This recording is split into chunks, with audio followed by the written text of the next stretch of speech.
When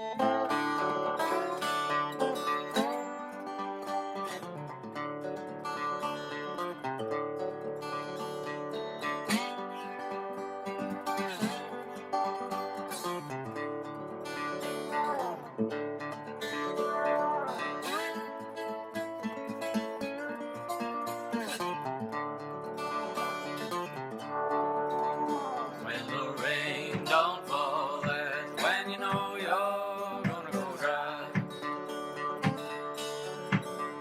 When the rain don't fall, that's when you know you're gonna go dry.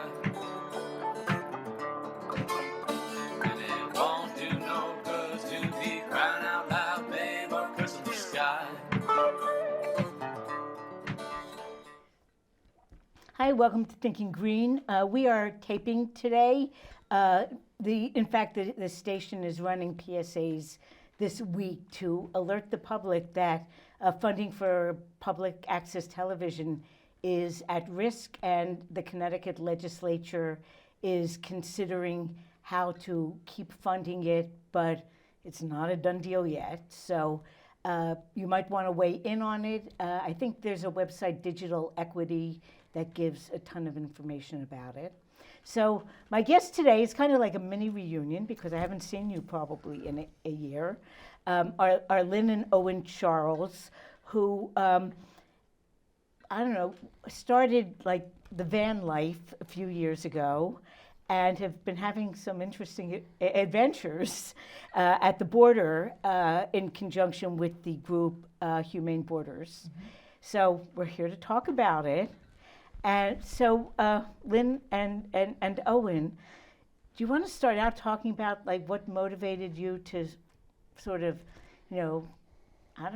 pull out your roots in, Shoreline, Connecticut, and go around the country and spend a lot of time in the southwest border? Sure. I think, Owen, you okay. better to answer Yeah, that. well, when our last child flew the nest, we sold the nest and got a Sprinter van, and we've been spending a lot of time traveling, and it's been really amazing. We've also been visiting family and friends that we hadn't seen for years. So the last 3 years we pretty much spent a lot of time traveling. But we came in contact with people in Ajo, Arizona last year when we were there. We just happened to go look at Organ Pipe National Park, which is a beautiful park with saguaro cactuses and organ pipe cactuses. But the small town of Ajo is a historic mining town, and it's a center of activity for helping migrants and those crossing the border with humanitarian aid. The Ajo Samaritans are there, Humane Borders is there, a number of other groups are in the area as well. And we started wanting to get involved. We got involved last year, but this year we really got involved. We were there for 5.5 months from October up until just a few weeks ago. Yeah, and I would say that, being there, I didn't realize the significance of what was happening there. And we visited the aid office. They weren't closed that day. And I walked around to the back, and there were water jugs and blankets and refrigerators full of food. And it dawned on me that these were all supplies that I later found out with the Ajo Samaritans that they were bringing out into the desert for people crossing the desert, sometimes walking 30 miles. They would identify the migrant paths. And, sort of chilling then that this all came about because the community recognized that deaths were happening in their own backyard, which is sort of, it's inconceivable in our neighborhood. That you take a walk a couple, 5 miles out of town, and you come across dead bodies. Right, exactly. And so that was part of the, something interesting about how does any community respond to those specific needs, and the needs of the desert and the desert borderland are completely different than what's here. And I think in New England, we really don't think about the desert very much at all. Right. most people will, are not at risk of dying from dehydration, even in summer in New England. Or exposure, Yeah. or hypothermia.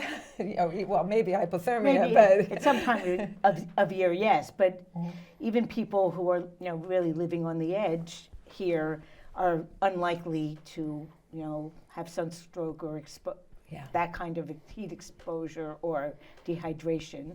Right. And a lot of the pictures we show are of people who are crossing the Trump wall, essentially. But long before there was a wall there, it was a dangerous journey for people going back to the, indigenous times and then the times of the conquistadors and the Spanish conquerors coming up. It was a very dangerous journey, and people died in the 1500s and 1600s. And then U.S. Mining prospectors, when this land was still Mexican land, were dying. But those people were helped by the indigenous people in the area a great deal, and they were helped by the Mexican people.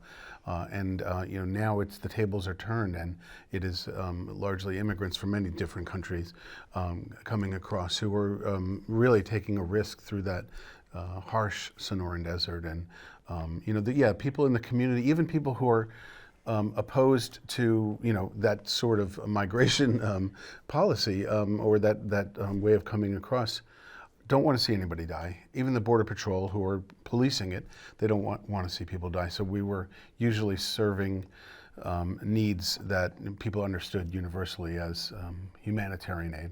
And you did provide some photos. Maybe we can show some of them. The first one, it's a gorgeous spot, by the way. Yeah, so this is something else that you maybe perhaps we were not familiar with, having come from the East Coast. The East Coast, but there are huge tracts of federal land that are open to camp on. This was our camping spot in the Sonoran Desert outside of Ajo, and we were able to park there for free, and we had a 360-degree view with no one in sight. Ever so often, someone else might camp down, 2 miles away. A lot of coyotes. They were very beautiful, singing at night. Yeah. A few kit foxes, a little wilder singing, and a lot of bunny rabbits. And then as the season grew hotter, some lizards, and we heard of rattlesnakes in the area. That's usually when the snowbirds leave, is when the rattlesnakes start coming out. But incredibly beautiful spot on Bureau of Land Management land, which was adjacent to the Cabeza Prieta National Wilderness Area. Now, how far is that from the border crossing areas? So the town of Ajo is actually quite a bit north. It's about, I think, 37 miles north of the actual Lukeville crossing. And the border wall, yeah. Yeah, and the border wall. Yeah. And we do have a picture of the wall. I think that might be one of the... Right, which gives you a sense of scale, how huge it is, how tall it is.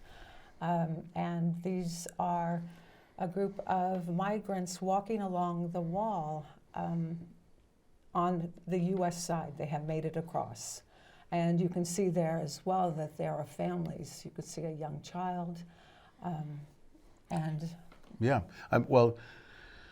I think it said Title 42 lapsed in Yeah, May of 2023. What that is. That was the beginning of. That was the COVID era under Trump legislation or law that stopped people from being able to stay here and seek asylum, but they were immediately sent back, or they were detained and then sent back. So when Title 42 lapsed, people who could step foot onto U.S. territory were then entitled to a asylum hearing if they met initial asylum needs. They're technically not for economic reasons, but for oppression or political or gender, religious, many other reasons.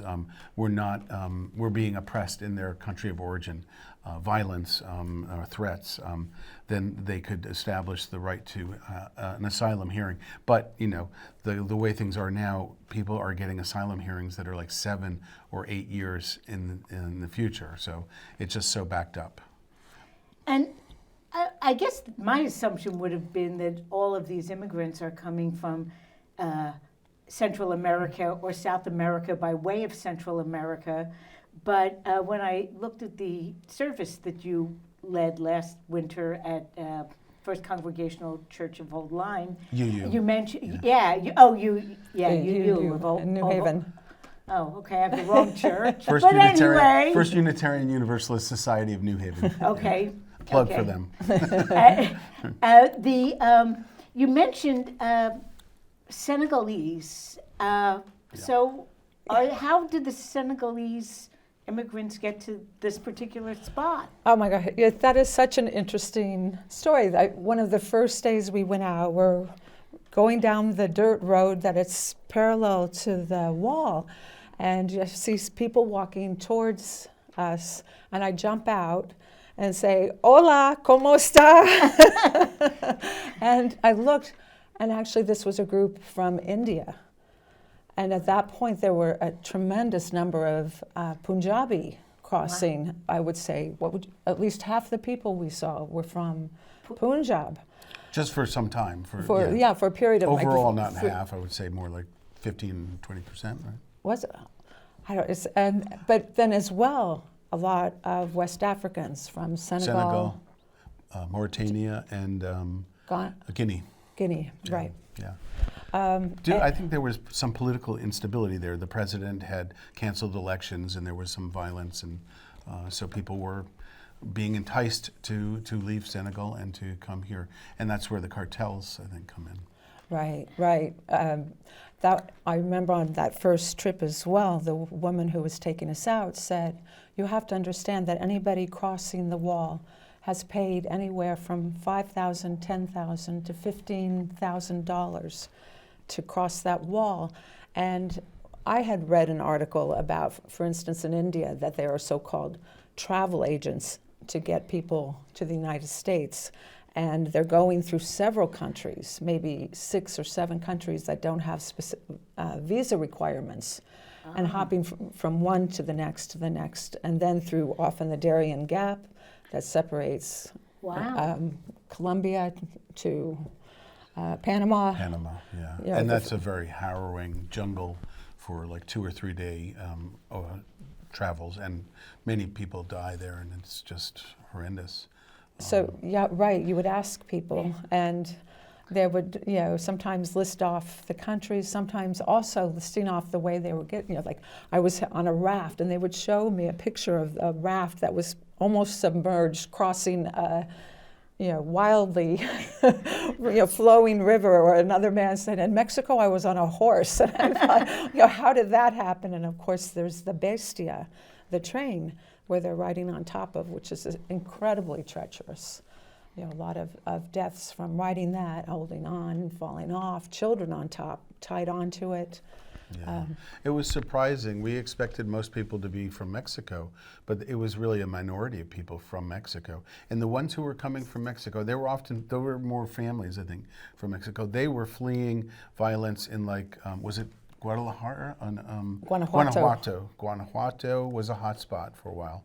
And Sinaloa, I think, also.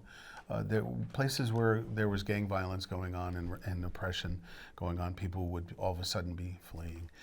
We would also see usually something like 50 or 55 people at a time would come through the wall.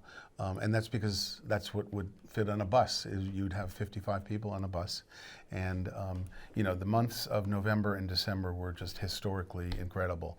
We would see 800 to 1,000 people almost every day. And it was overwhelming for the Border Patrol, and we were lucky to be there to fill that need. So that's when we transitioned from working with Lynn and I from the Aho Samaritans, who were doing a great job of bringing needed supplies into the desert for those who were hiking the long way, to working right at the border with Humane Borders, driving a pickup truck filled with water, dropping off water in barrels, and then we also started, and that's what Humane Borders is legally permitted. They have permits with the Border Patrol and with the Oregon Pipe National Park to provide water. The additional things that weren't within the permit per se, but were allowed, were food and medical first aid. And we had to be kind of careful and go with Border Patrol and what they would allow us to do. That wall, the road along the wall is off limits to anybody except for Border Patrol, but that's where people would be walking, migrants, and that's where they would have them lined up. And so, at first they were overwhelmed. There were people there for days because they couldn't transport them. They didn't have enough buses. They didn't have enough personnel. And so that was really harrowing because people were in bad shape. At first they had blisters from the walk. Then they were exhausted and dehydrated. We were giving water and we were giving electrolytes commonly, but then other forms of medical first aid for those who needed it. I don't. Yeah, I've seen that a couple of slides have gone by. I don't know if we want to go back and discuss any of the ones that we. Maybe. I think there was one that we might have missed. There was a picture of the wall and about the cartels. So yes, this is interesting. What you're seeing are the places where the cartels have cut through the wall. What they use is, diamond saws. They hook it up to a generator. There are reports, depending on who you talk to, that they can do it in 5 minutes. Other people say, no, it's 20 minutes. But they make the cut. But their reputation does precede them. Yeah. Right. But they make the cuts and then, pull out one of those, bollard. I guess. Yeah, Bollards, and then people can walk through that. And one of those pictures showed that somehow maybe they pulled too hard and the whole bollard came out, which was, a real, you can see that entire bollard missing. And it took an entire week for that to be fixed. And so Border Patrol had to stand there 24/7 guarding that spot. But then you see also those kinds of boxes, and those boxes are where Custom and Border Patrol welders have come back and tried to reinforce it so they can't cut through there again. And they'll often they'll have dates written on, that was repaired on October 29th, and then, November 2nd. And so this really amped up in May of last year when Title 42 lapsed. And so some of our colleagues were there in June, July, August, when there were, throngs of people coming over in the very dangerous 110-degree temperatures.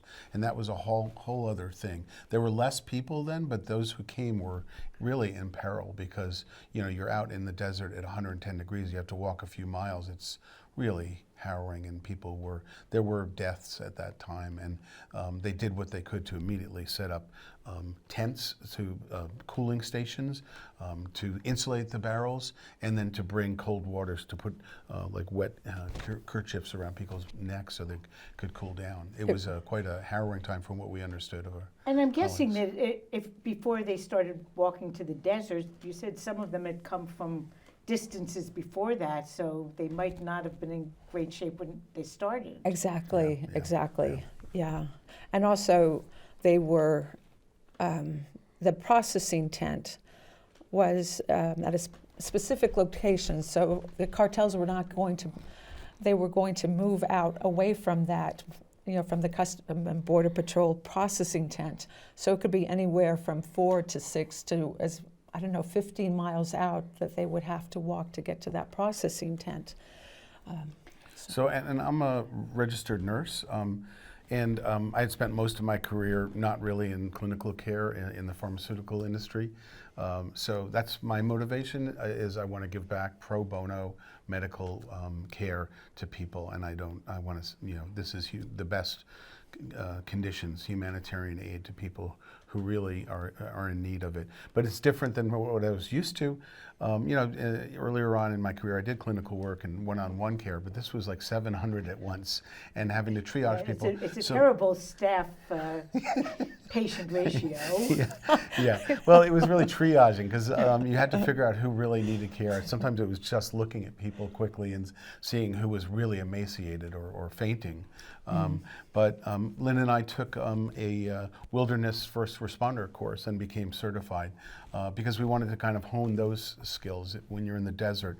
And with these folks, it's a lot of dehydration and people at risk of hypothermia and hyponatremia from having no food and thus a lack of electrolytes, and potentially that could cause severe problems like seizures and people passing out. And we did see that, and there were a couple of seizures, there were a couple of births while we were there. We didn't attend to those folks, we just heard about them. Well, yeah. But we were there a lot. We were there probably 4 days a week on most Wow. weeks. Yeah. Yeah. I was curious about the cartels. Are they operating in conjunction with the law at all, or are they sort of outside of the law but profiting off an obvious need? I mean, Way outside the law, and Yeah. profiting like crazy. Right. It's a huge. Billions, I think, is what we've heard. Yeah, and when you sometimes I remember counting up if there are 800 people here and they each paid $10,000. Yeah, they're making Yeah, kills. at the.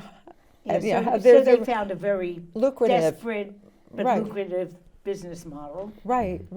And But there's multiple competing cartels, and so we would hear of and sometimes even witness gunfire on the other side of when there were fights between two cartels. that didn't happen until January or Right. so. And then actually the Mexican army came in and shot up a lot of people. There were 8 people killed, I think, in the cartel right across the border in Sonoita, which is the neighboring Mexican town. It's a bigger town of about 20,000 people, very lovely town, but there, it was dangerous at times because the cartels would exert their power there or be fighting each other. And so I think this was after our border had closed, it was a national decision, right, to close the Lukeville border because we were not able to, the Border Patrol handle the influx.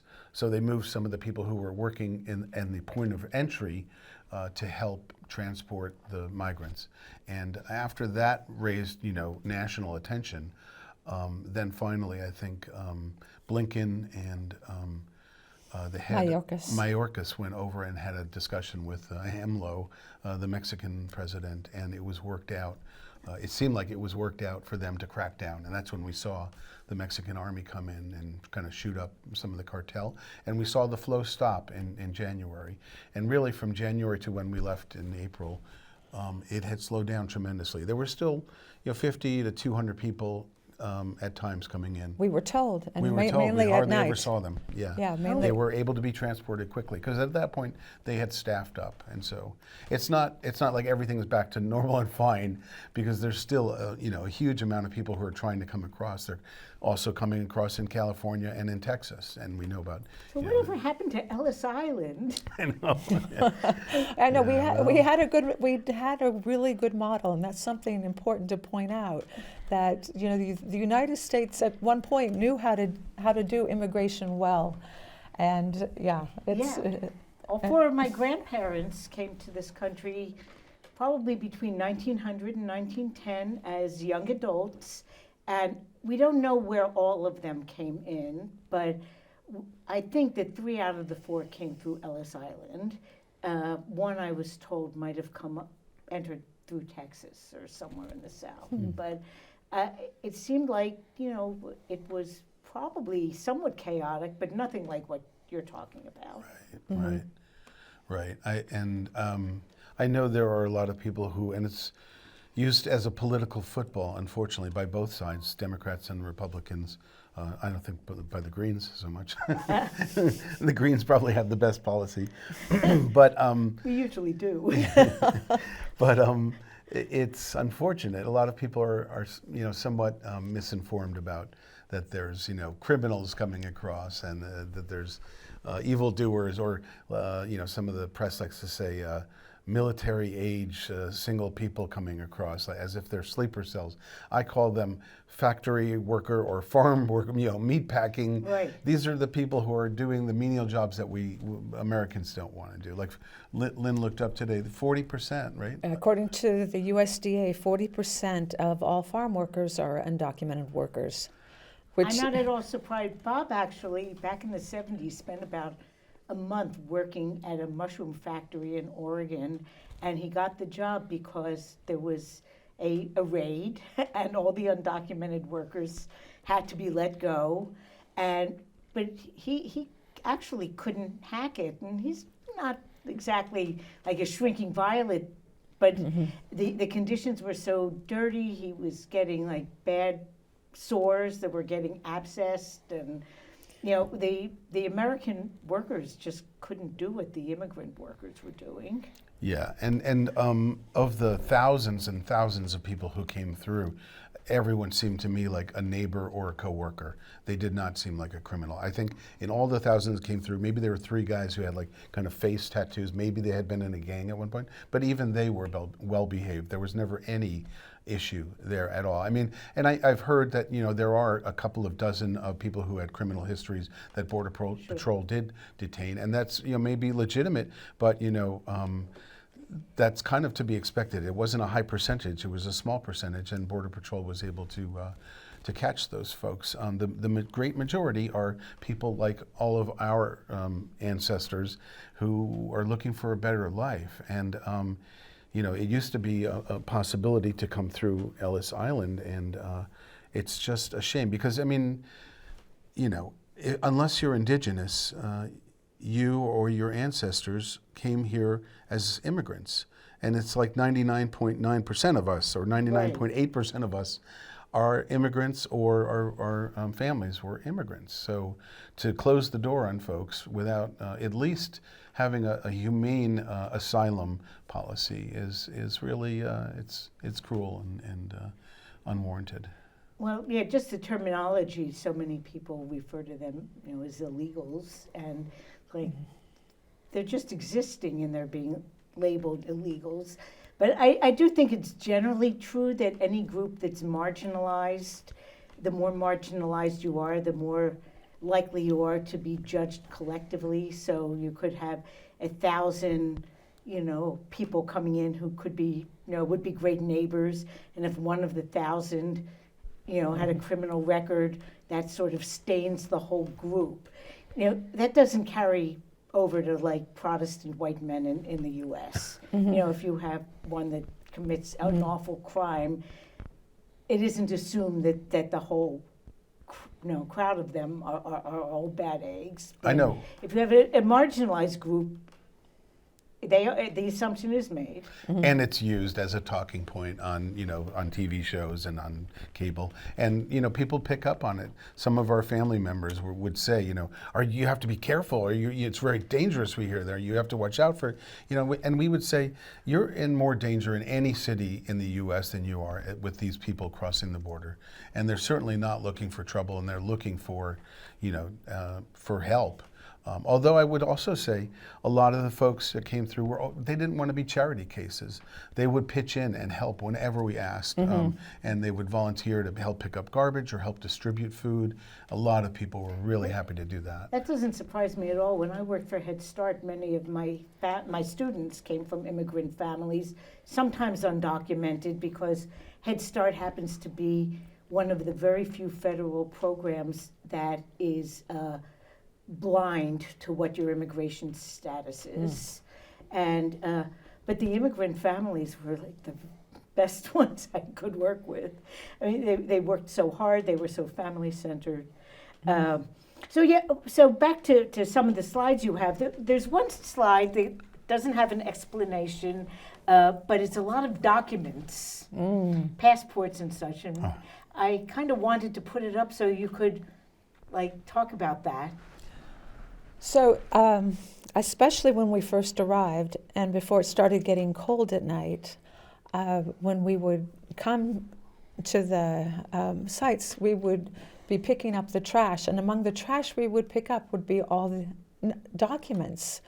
And I'm still a little bit unclear about why. Someone had told us that the cartels tell the travelers, you want as little paperwork as possible, because if you have a lot of paperwork, then you will be held up and it will take longer for you to get through and be processed and get onto your way. So just get rid of it. Yeah, and they had acquired along their path, maybe documents in Brazil and in Mexico, and then, lots of travel things and airline tickets. Vaccinations. So there's tons of stuff that would be, and people also knew that they could only keep a small amount of their stuff. So there was clothes everywhere and bags everywhere, and it looked bad. I mean, it looked like, oh, people were just throwing things, but it was easily cleaned up when the huge exodus kind of slowed down. People were able to clean up the site quite well. And I think that it also, the amount that you saw, you realize that it was people. If you're looking at it through American eyes, you're saying, I can't believe all the trash. Oh, they're how they know better? But you looking at it through their eyes, I could imagine it's an issue of survival. Like we are almost running for our lives, or just trying to get through as best as we can. And this, I'm carrying a baby and I'm carrying a bag, and I don't have room for an extra 5 coats or whatever. Yeah, a lot. Yeah, and oh my gosh. There was tons of stuff all over the ground. Sometimes there's money, jewelry, pills, all kinds of stuff. I mean, some people. We know someone who. Actually, he had worked at the Ajo Border Patrol station as a janitor and had gotten permission to take things that they confiscated and threw away. And so he had his name is Kiefer, Tom Kiefer, and an amazing art show of photographs.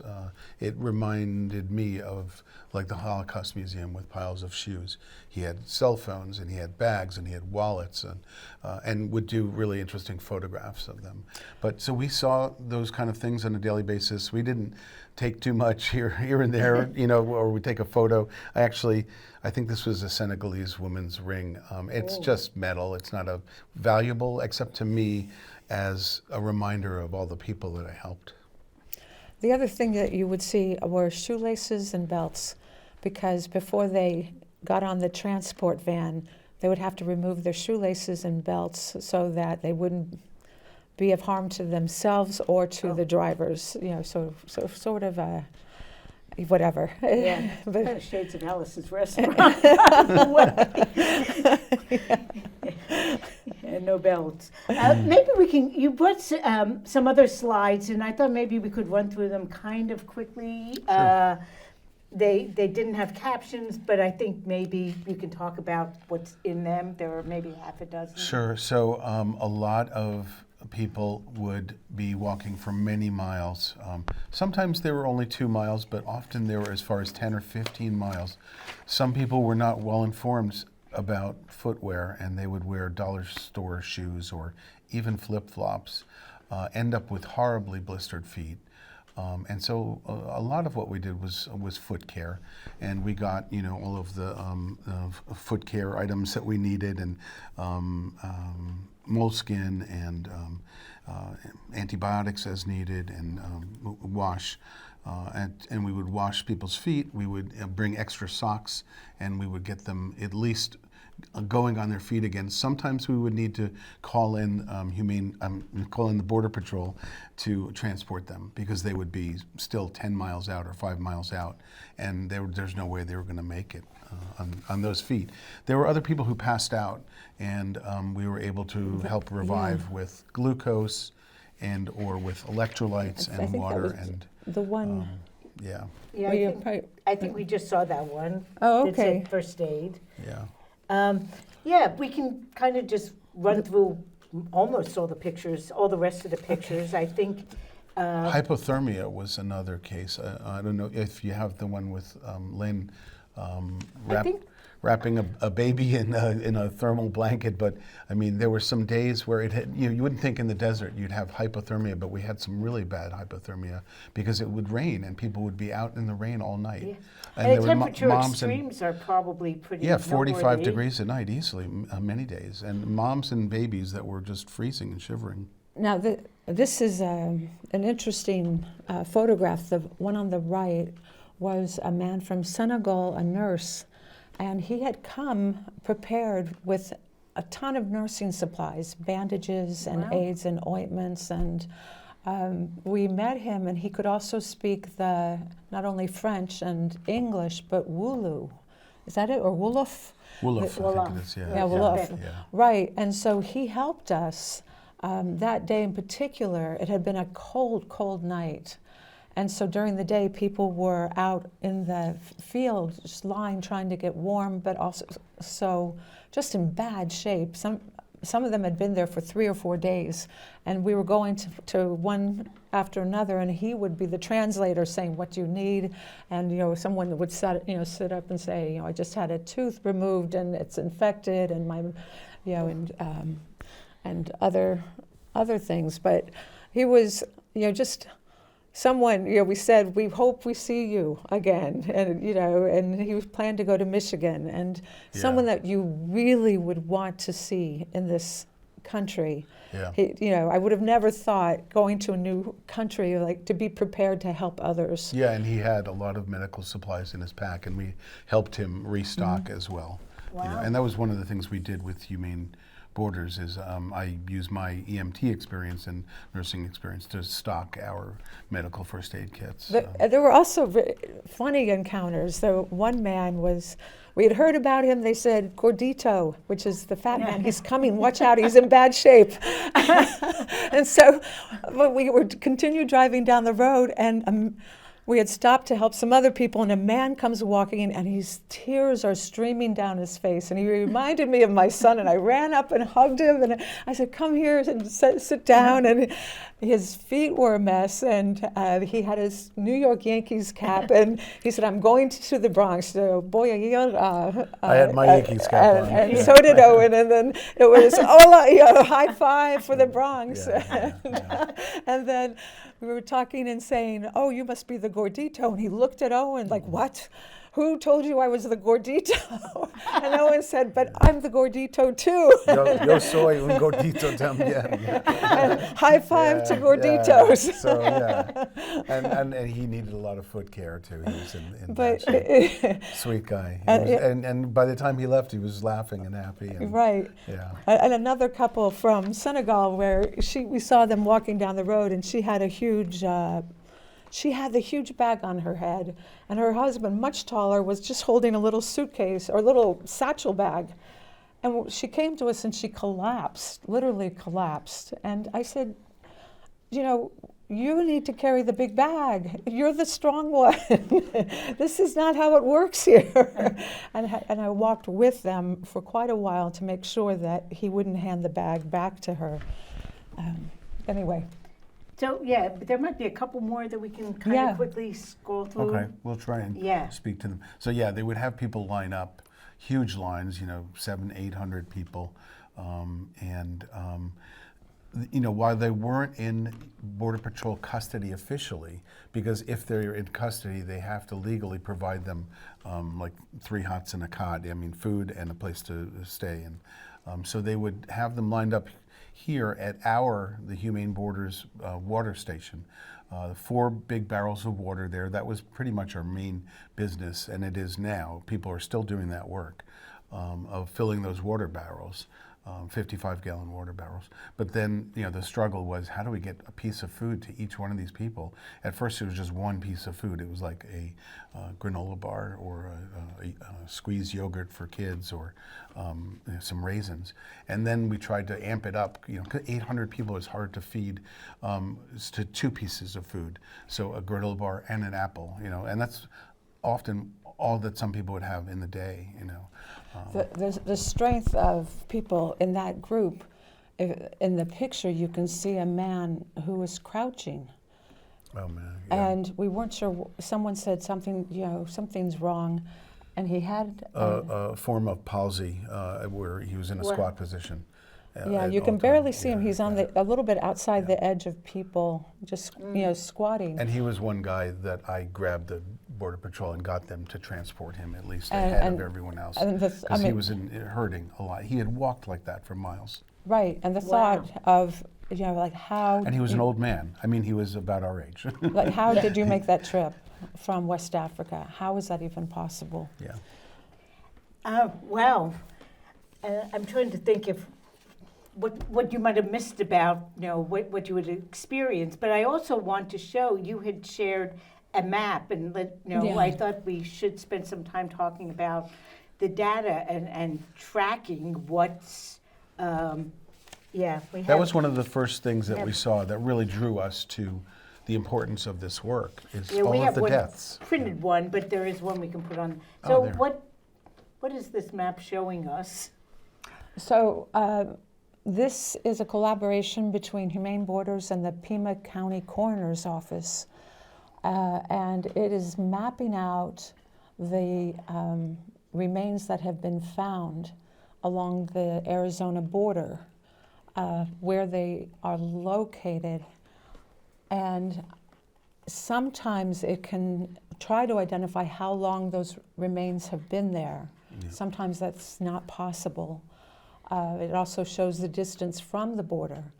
What's also interesting is that these maps are placed in places on the other side of the border to alert travelers that be aware this is a dangerous trek through a horrific desert, and be prepared. You almost cannot be prepared for what might lie in store for you. And we walked a lot in the desert, and we would think often of what would it be like traveling at night through this desert with all this cacti and animals, and where you're not sure of where you are going actually. Oh yeah, I mean they're in brand new territory. Right, and a terrain that is, for many people, just completely unrecognizable. I think a lot of people got there and said, "What is this?" The amount of deaths, and these are just the ones that have been discovered. There's obviously many that haven't, where there are just bones or no remains. Over the last 25 years, since Bill Clinton put into place the deterrence through prevention through deterrence policy, which was an inhumane policy of stopping people from crossing in safer, more populated areas and forcing them into the desert areas. That happened in the 90s. So since then, there's been tens of thousands. I think it's something estimated at 20 or 25,000. It's many, many thousands of people who have died in these remote areas.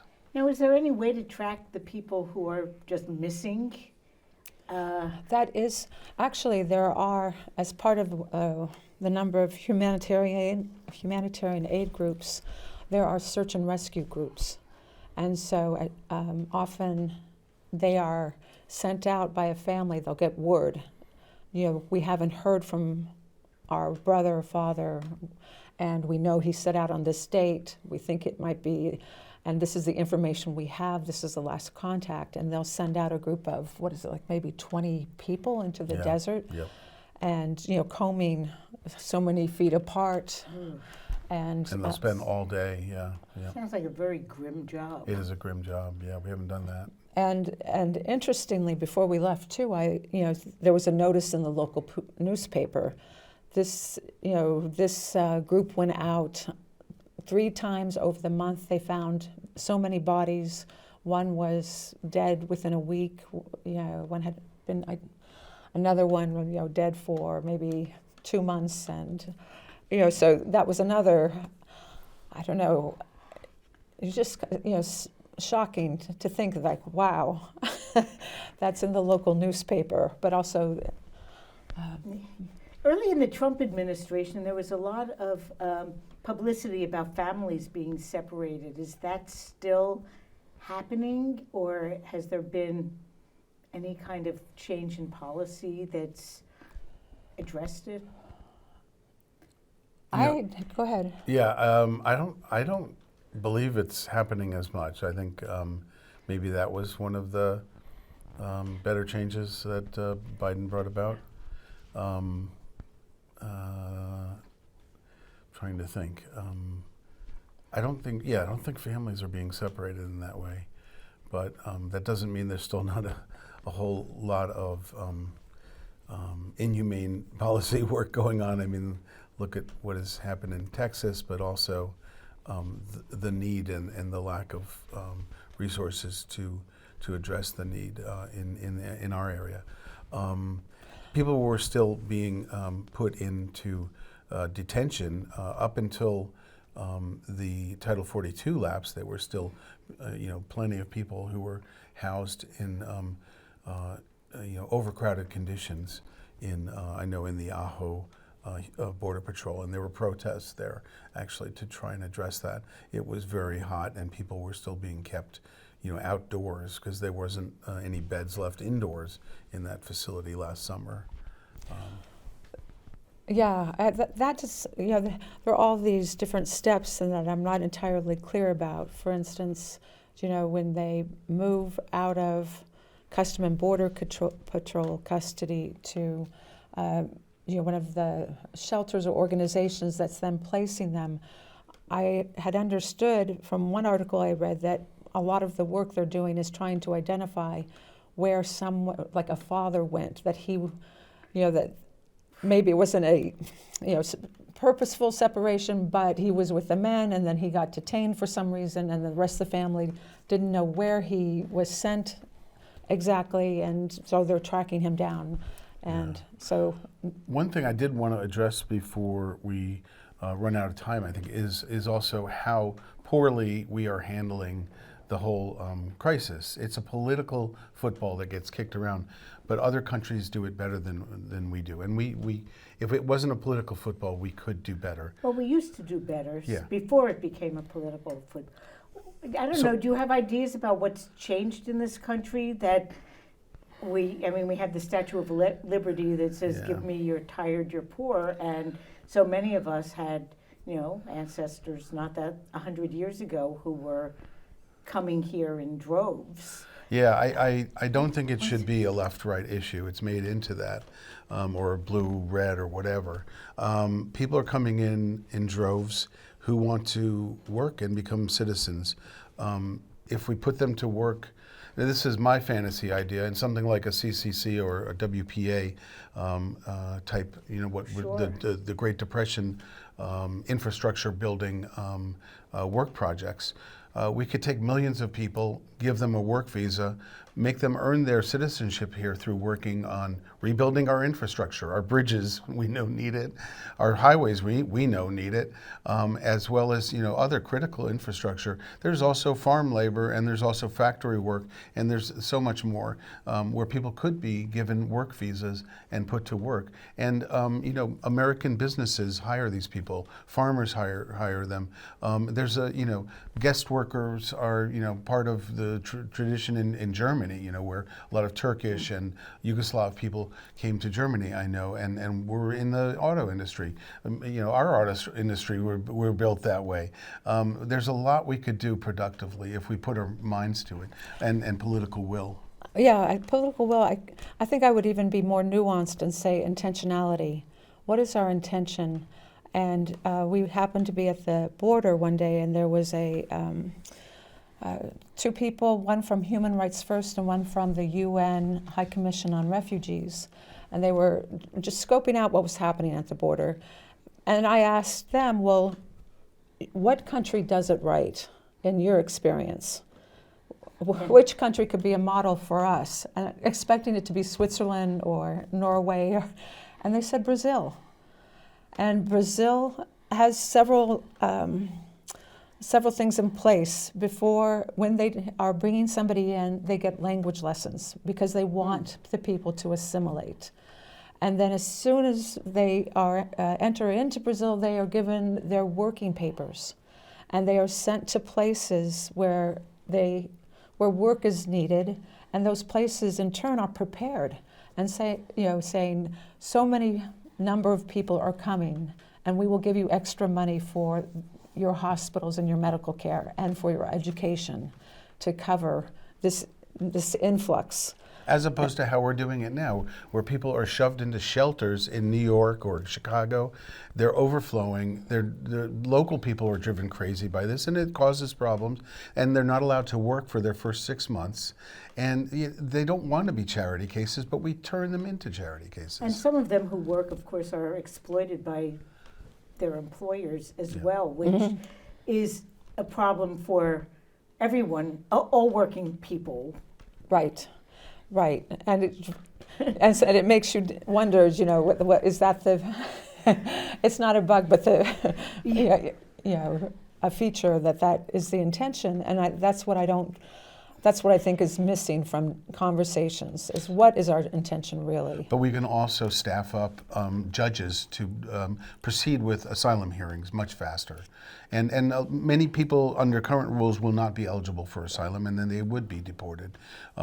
I think in the future it would be humane to expand our asylum rules to include economic hardship, but also climate change. And we're going to see more and more people in climate change. But I think what's happening right now, I've heard, is that the Biden administration is restricting. They want to meet political expediency, and they're going to restrict asylum claims. And possibly close the border. And possibly close the border. Yeah. It seems, it's so depressing to me that so many walls seem to be going up so many places that if there were just like freedom of movement throughout the globe, I don't know, we could all somehow manage to live together and not waste so much energy, you know, separating ourselves out. Well, we have about 4 more minutes, and I thought that for that last time, people who are watching, who are in Connecticut, who are, you know, pretty distant from it, how can they support these efforts? That's a good question. You know, whether it's yours personally or the cause in general. I would say, well, first of all, I mean, you can financially support. HumaneBorders.org is a great place to provide either financial or even to buy things. There'll be needs for things at times, and it will be posted, like we need feminine napkins, or we need diapers, or we need, you know, food supplies, and you can actually order it off of Amazon or and have it delivered too. So that's one thing. Right. And there are other great groups I don't want to leave out. Ajo Samaritans, Tucson Samaritans, Green Valley Samaritans are really doing the bulk of the work, I think, in Arivaca right now. Right now there are a number of crossings, Yeah. Who else? No More Deaths. No More Deaths. People Helping People. These are all great groups that you can contribute to. You can also sign up to come down and do this work. Volunteers were coming all through the time that we were there. Often they would spend a week and then come out with us like 3 or 4 times. Some people who were interested in it because they were teachers in elementary or in high schools, people who were photographers, and then journalists and individuals are coming on their own, of course, just to photo document. But I would also say that, as you know, the needs are specific in Arizona. I believe that the needs are specific here. Yes. In New London, and this to provide area. housing and opportunities and legal support. Legal support, right? Or you know, language, and to not be afraid. All of these groups started at the grassroots level, with just individuals saying, "This is a problem, and we can address it, and we're going to get together and do it." And you know, I think that is really essential to so many issues right now. That, you know, not to wait for the answer from, you know, on high, but to take it on yourself and to be aware of what's missing. And this is just great work. I mean, I feel so redeemed for doing this work, helping people one-on-one who really need it, rather than just protesting or writing letters to Congress. I mean, there's some use for that as well, but the work of humanitarian aid that these groups are doing at the border is just unbelievable, and it's been an unbelievable historic influx that we've seen. It's just great. So after they leave the border, though, where are they ending up? You had mentioned, you know, boarding houses in big cities. Well, no, that's just kind of as a station to get them to where they're intending to go. Oftentimes, and what you want to hear is that they're going to family or friends. You know, sometimes we would hear somebody saying, "Well, I'm going to New York City," and you're thinking, "Do you know anybody, or do you have a friend or family?" No, I just heard New York City. But there are a whole lot of people there. Right. So that's probably not the best thing. But yeah, oftentimes people were going to a brother or an uncle or, you know, other family members other or family friends. members. Yeah. And that was great because then you knew they would be kind of connected better. almost like our And there ancestors did. There were a lot of probably. aid organizations throughout the country too. You can get involved in one of those aid organizations as well. We met people from Witness at the Border, it was called, and they were from the Albany Samaritan groups that were helping to integrate people and to help them, in the areas where they were settling. And I think there might be some groups in Connecticut that go for small, short periods of time, because there will be another show on the subject maybe in a month or two. Deborah Cohen is planning. I bumped into her at a rally yesterday or a couple days ago, and she said she's going for a couple weeks somewhere, and she wants to come and talk about her experience when she comes back. So we'll get another update from maybe a slightly different spot on the border. It is. We know where she is, and she's on the other side of the Tohono O'odham Nation, near Arivaca. So yeah, there Green are- Valley. Sassabee. Yeah, it's called Sassabee. Yeah. Yeah. Mm-hmm. So there are spots like all along the Arizona-Mexico border. Yeah. Where cartels are funneling people. Yeah. Now, I know I have about 30 seconds left, but one question was, so is the wall like continuous over the whole border, or? No. There's areas, obviously not at the river, and areas where it's in more remote and mountainous areas where it's not completed at all. But there's tons of surveillance towers all over there. Yeah. And the surveillance towers might be a better way to do it anyway, if you want to control the migration and then establish a humane asylum policy.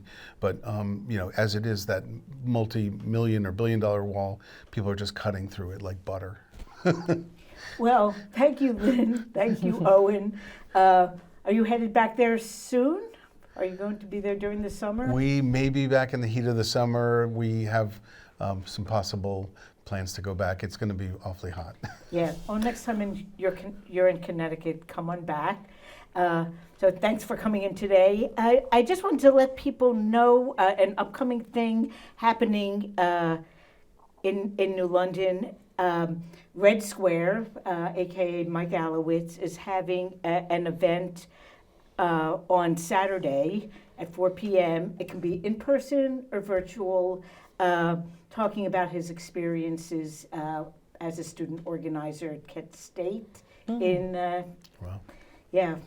back then, and giving a talk or presentation on Kent State then in the context of today's demonstrations on college campuses. Very timely.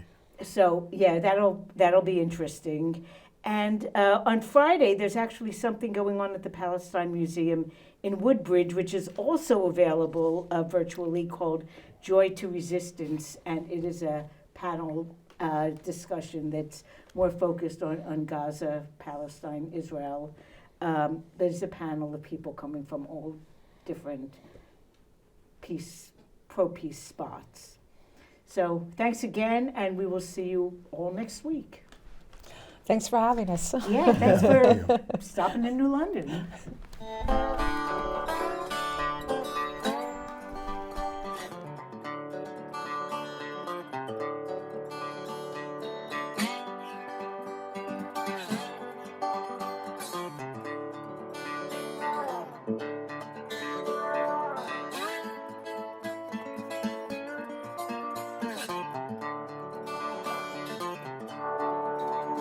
When the rain don't fall, that's when you know you're gonna go dry.